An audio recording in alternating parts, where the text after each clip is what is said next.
This is Scott Becker with the Becker Private Equity and Business Podcast.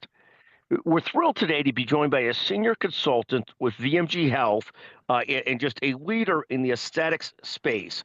We're going to speak today to Jennifer June, and we're to talk about a topic that is so interesting.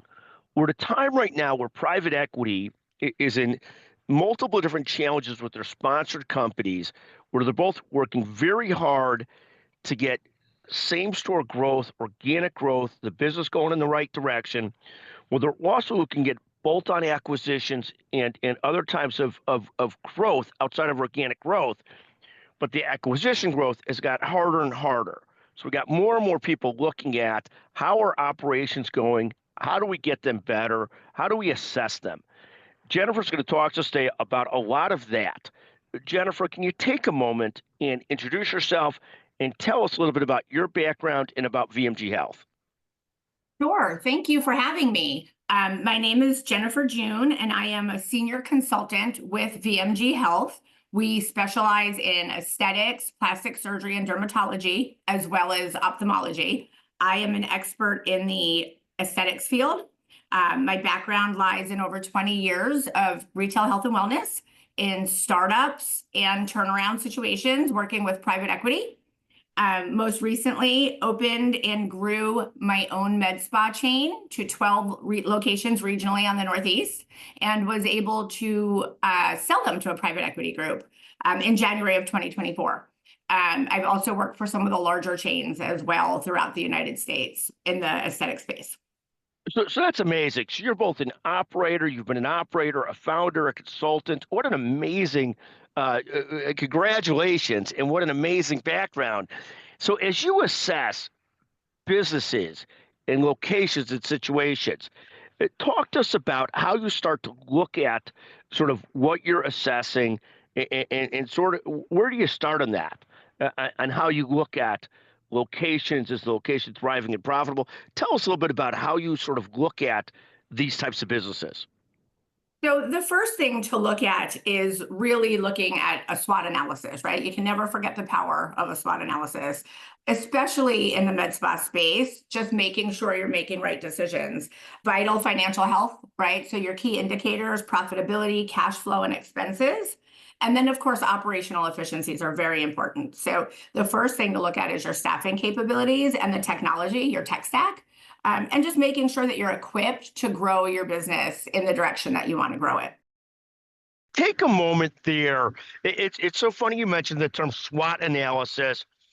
I'm of the age and vintage where that was a phrase used all the time, constantly.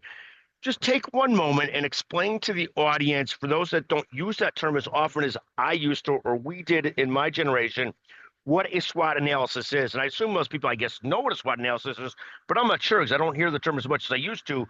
But you're right. It's right back to the basics. Tell us about a SWOT analysis. I have to agree. We don't hear it very often, and that's why I bring it up. One of the most important things is to look outside of your own four walls. And so with your SWOT analysis, one, looking at your strengths as, a business, and looking at your team strengths and your weaknesses, which sometimes is really hard. Not everybody wants to admit or look and deep down at their weaknesses and see what they need to fine tune. Then you have opportunities. So what opportunities do you have to become better every single day at what you're doing? And then who's around you threatening you? Are there businesses opening up? And especially in the med spa space today, Scott, there, 5 years ago, 10 years ago, there were a handful of med spas. Now they're opening, you've got 4 and 5 in a single town in any given state. So making sure that you understand also who's out there and who's coming and what threats are there. So your SWOT analysis is understanding your strengths, your weaknesses, your opportunities, and your threats. And let me ask you a question on this, Jennifer. How do you look at the med spa businesses? You're absolutely, there's been so much growth, so much of it fueled by consumer spend, direct consumer spend versus payer spend. What's the recession resistancy of the med spa space? What do you see there? So it's interesting. I always say when times are tough, so recession, people are looking for somewhere to go to look and feel better about themselves. So the med spa space, actually, any aesthetic space can actually, this is actually an opportunity for them. As long as, you've got your team in place, you're providing proper training, and you're really not spending money in a way that's frivolous, buying extra equipment, overdoing your inventory. It's a great opportunity for med spas and anyone in the aesthetic space right now to capitalize on the current economic environment. Thank you very, very much. And when you look at a med spa chain or team, and you talk about their team, the team that they're working with, how do you assess their team and how that business looks, or how do you help them think about that? That's great. So one of the things that is really important is that there's always a strategy for recruiting great people and top talent.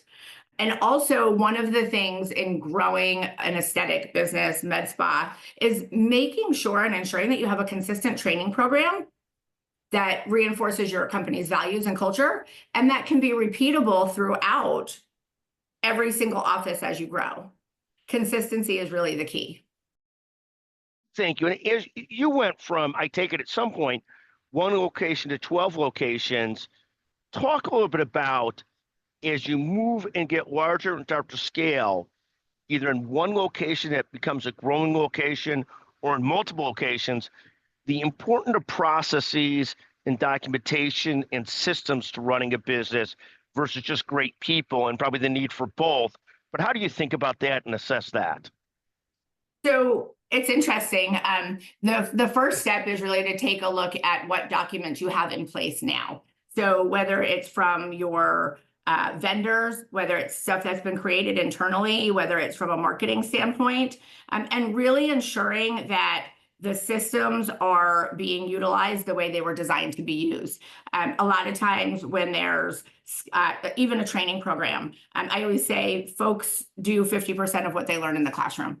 So making sure that you've got a real buckled up training program, that you have a proper employee handbook with process and procedure, and really making sure that everything is standardized across locations, including your inventory processes and scheduling processes, your hours. And I think to really sit back and how do you take a look at it when you're looking at other businesses or anyone's business and providing any consulting advice is to make sure that the employees are engaged and involved in a lot of the process and that they're following them. If they're not, then obviously you need to look in and probably redirect them.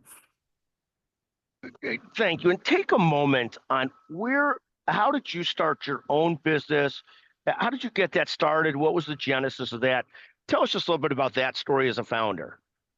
Yeah, so there were two other folks that I was working with, a physician and an investor. The physician opened the business with the goal of providing aesthetic treatments to individuals not being in a doctor's office and also not being in a chain. And that was the goal, was to kind of be local in everyone's community. And then we had an investor as well. So we were able to have the medical experience and the financial, and where I came in was in the operational expertise of growing the business and scaling it. It was, the goal was 3 to 5, and we achieved success. We won awards in several cities that we did business in for best Botox and fillers, so for our treatments, and for our client service. And from there, we just kept going. We did de novo, so we did new builds, and we also did some acquisitions as well. And talk about today, you're at VMG Health, one of the best consulting healthcare firms in the country. Who do you work with at VMG in these areas today? Is it private equity funds? Is it founders, individual chains? Who do you spend your time with consulting with now? So we work with everybody. Currently, my clients, I've got two private equity groups.